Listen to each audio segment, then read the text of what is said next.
Welcome to Leading from the Heart, a specialty care series where we talk to people that are behind the care.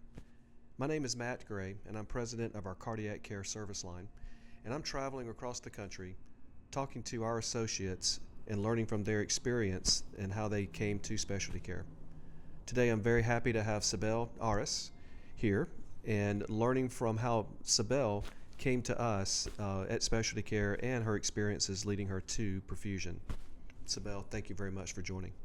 Thank you for having me. Well, first, just want to say congratulations on your recent promotion. Well earned. Thank you. So, what excites you the most about being in this new role of market manager? Actually, it's been a great experience in a way that I didn't know so many how the business really runs when you compare like from the patient care side and then combine and connect that into operational side.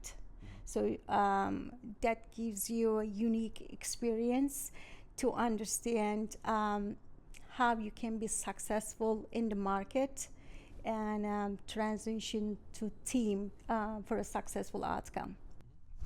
Well, thanks. So, tell us a little bit about your unique experience that not only led you into perfusion, but led you to specialty care.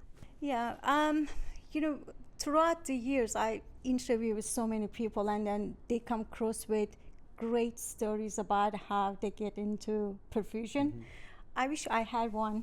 I was trying to get into MHA school, and I was interviewing with the dean of the school, and he told me that they have this great program, perfusion school, and I should just go and check it out.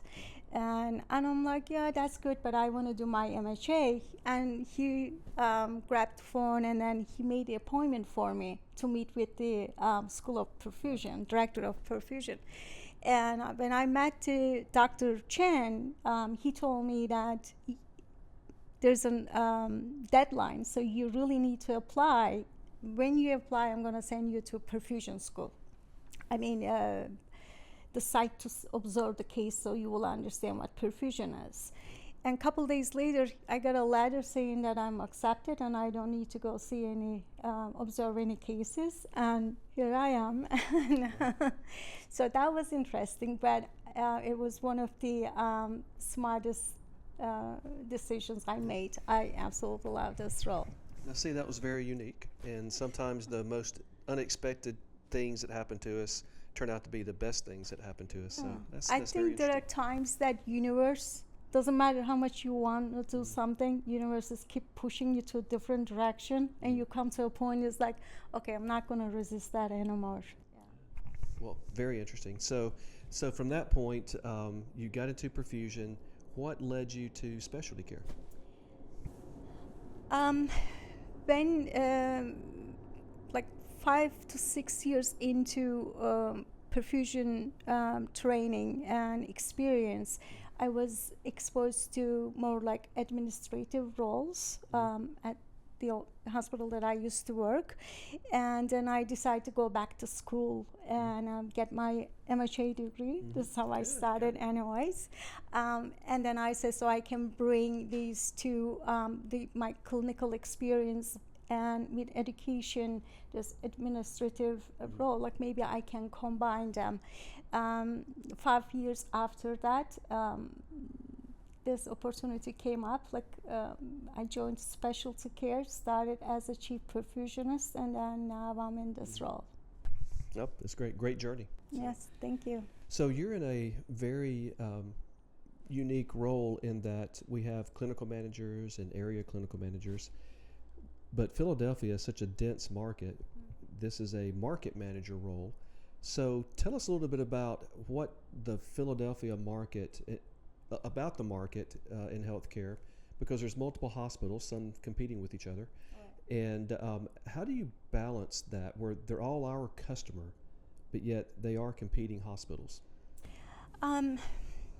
That's a really good question, because when you look at the Philadelphia market, to your point, there are many busy academic centers, right, and also large volume cardiac centers. And again, to your point, perfusionists either can be employed by hospitals or specialty, perfusion companies, like specialty companies. But that makes the market dynamic, right? Because if you think about it, that in this market, there are like more than thousands of cases are done. And then those cases are not just regular cases, they're complex cases, you know.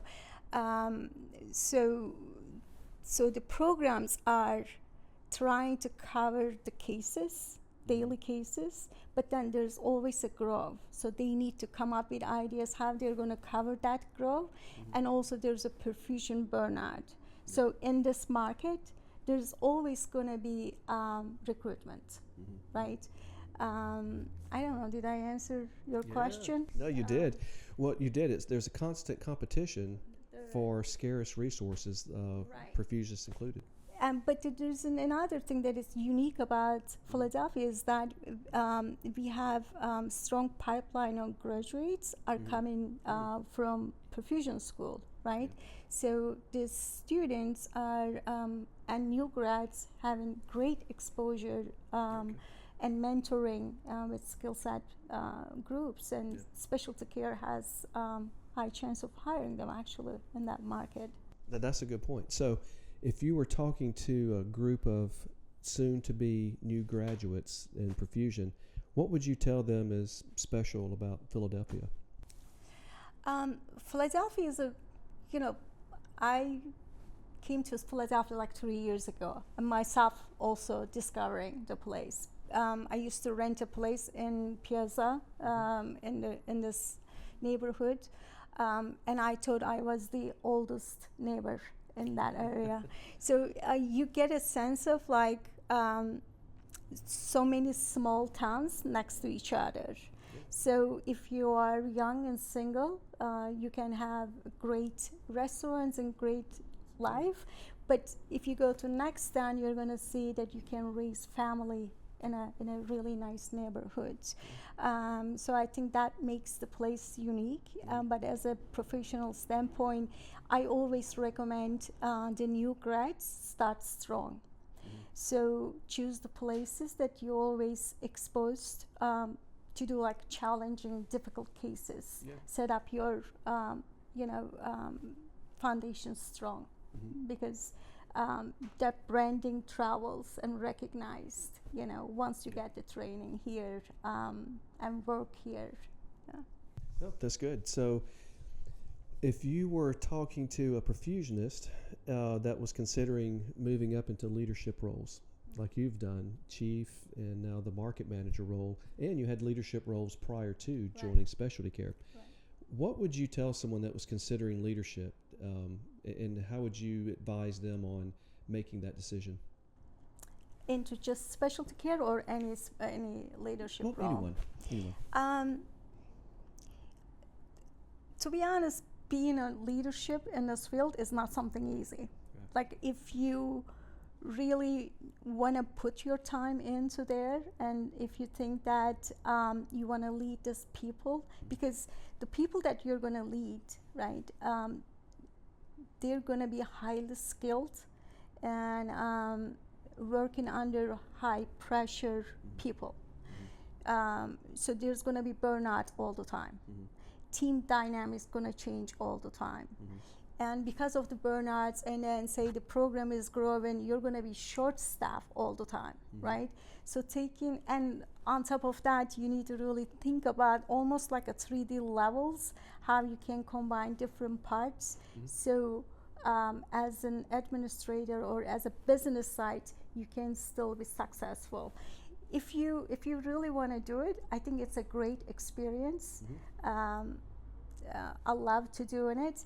And I love to doing it as a perfusion, instead of just going and doing administration in a hospital. I can still be doing cases, which I love to do that. I love to go into OR and doing cases and saving lives. I love it. So it's a great opportunity to do it if you like it. Yes. No, that's good. Well, I can tell you're very passionate about it. So, Yes. that's great. As I look at our extremely talented clinical managers across the service line that are very heavily clinical and have a leadership role, how do you balance all of that and also balance life? So the whole work-life balance, how do you manage it? I think in the beginning it's really difficult. I mean, for me at least, I didn't know that there is like small army behind the scenes who's supporting you to do this job, right? So for me, the challenging part, and still I'm going through that challenge, find the right person or like getting the information from the right thing. So, or like, I feel bad for Jamie, my director of operations, because each pay cycle I have to call her 10 times and try to make sure that I'm getting it right. But I'm thinking that once everything settles down, you can organize yourself to balance that, you know. And then if you work at specialty care, they're not pushing you, you know, you need to do cases today, you need to do administration today. They have a trust in you, and they'll let you decide how you're going to arrange your schedule based on that. Right now, I don't have that balance yet, but I will work on that. And then, you know, as I said, once I get comfortable in that with organization, it will be easier. Yeah. Well, we're all working on something we can improve upon. So, I appreciate that, and I'm sure Jamie's happy to help, and because she had to ask those same questions to someone as she was learning. So She's so nice. yeah. She is. How has your leadership style evolved as you've been in leadership roles prior to specialty care and now within specialty care? I think the most influential leadership advice for me came from my old boss, who was a natural leader. He was always reachable, trustworthy, and then he always led by example. One of the first lessons I learned from him, he told me that there's no drama in leadership. And then he told me, you always have to look for solutions. And actually I took that advice and applied to my personal life. So I don't like dramas anymore. I'm just like a solution-minded person. But over the years, what I noticed that with experience as well, trust and visibility are the two most important keys in a leadership. And I've been actually practicing that. Good. Yeah. That's good. Very self-aware, so that's good. So now we get to turn the table, and would love for you to ask me a question that might be on the top of your mind. Oh my God, this is good. Yeah. So, what should I ask you? Whatever you want. I know that we talked a little bit about your role in specialty care. Can you just explain that a little bit more on, just like I'm a new market manager here, what are the expectations, or like what are the things that needs to be done for me to succeed? Like, yeah, it's good. So I mean, you could equate it to mine, but starting with your role, it's to be the glue in the market that helps us operate outside of silos. And so that's most important, because it's so easy, not because we intend to be in silos, but we're just really busy. And so you've got multiple hospitals, multiple systems, a lot of people here. And so it's one, working across hospitals and across teams, getting out of silos, and ultimately growing the business. For you, it's growing the business here in Philadelphia. For me, it's growing the business across the service line. But same for me is I have to be sure that we're doing our best not to work in silos, And that's difficult when we're in over 200 different hospitals. And all, you've seen one perfusion program, you've seen one perfusion program, if you allow it to be that way. So I say that's the biggest challenge and the biggest opportunity for you and I is how do we grow, how do we keep ourselves out of silos, and how do we motivate people in a very challenging work environment. So not easy, right? So No, not easy, not at all. Yeah. But you guys are doing a great job. I mean, the support that I'm getting, at least, like, it tells me that you guys been there, done that. Does that make sense? Because each time when I try to reach, my again, director of operations or even my president, the way that they respond to me is so promptly, and they go so beyond. It tells me that they were at my shoes at one time, so they understand it so well, and this is the culture. Yeah. Good. Well, glad you feel it, because we thank certainly you. want to be very supportive. So really appreciate you carving out some time today. Oh, thank you. I suspect you were probably in the OR earlier today, but very busy. So thank you for joining, Sibel. And again, congratulations on your new role as market manager here in Philadelphia. So Thank you. And for those of you listening, thanks again for joining another episode of Leading from the Heart.